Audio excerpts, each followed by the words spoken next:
was hoping to come, but unfortunately her shift has been changed and she couldn't manage it.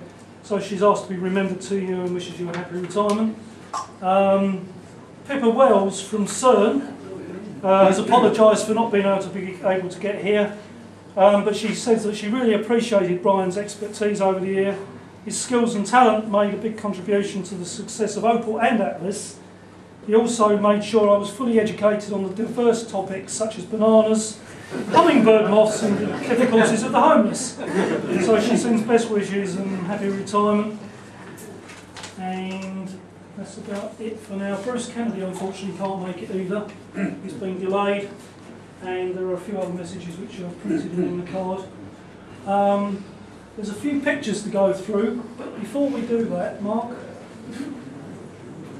those you want to through. So in all these things, you've behind a great man is an even better woman. And I can imagine living with Brian is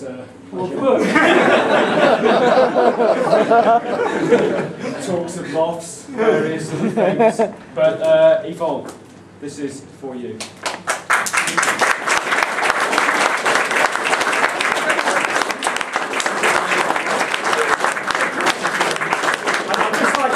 Well, but I mean, we're physicists and blah blah blah, and everybody talks about the medium, what we do, and it looks complicated and physics is hard and everything. But actually, everything we do as physicists is actually pretty simple.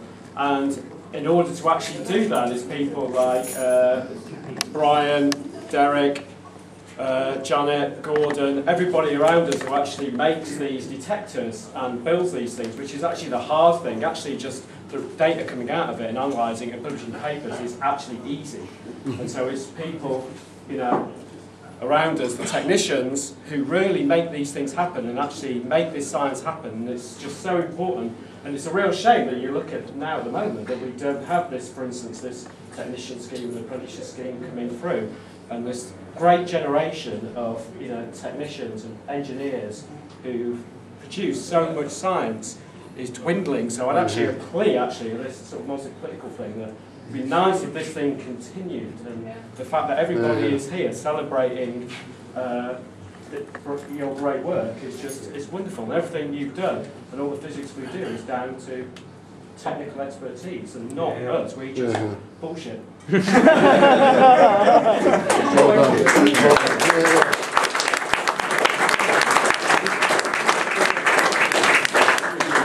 Right. Well, we actually did dig deep and we went through the archives. Brian actually successfully managed to miss every single official photograph that was ever taken in the college, as far as I can tell. We've gone through people's collections. I did actually go through the college archive and couldn't find anything. The Bloom platform, which we mentioned, had many campaigns. Brian is actually... there's people there like Barry Welsh and many other people. I think that's Barry over there. Names from the deep and dim and distant past. Is it that one, Tony? Right. That one. No. Right. Lost it. Press it again, Dave. Right. Sorry. That one. Yeah. Yeah. So anyway, back in the late 70s, the college actually was involved in quite a few Bloom platform campaigns, and this is one of the Bloom platforms being assembled. There we have Bob Catch, who unfortunately is no longer with us, Fred Want, and there is our Brian, just there. When we got them out into the state... Really working hard there, folks, on that. Yeah. This is actually getting one ready for launch. And there we go. Up and away. These balloons are quite a fair size. These were launched in America, in Palestine, in Texas. There's not a cow in sight, which is quite interesting. Then we go back to the dim and distant. Star of Opal. There's Brian there. Dominic Hayes, who sent his apologies for not being here, but he lives in Belgium now. That'll be me. Which is quite tragic. Looks like a picture from Alcatraz there.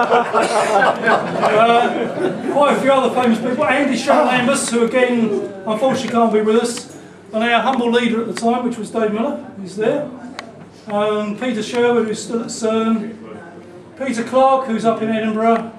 Bob Cranfield, who's up the back. And many of the postgrads, etc.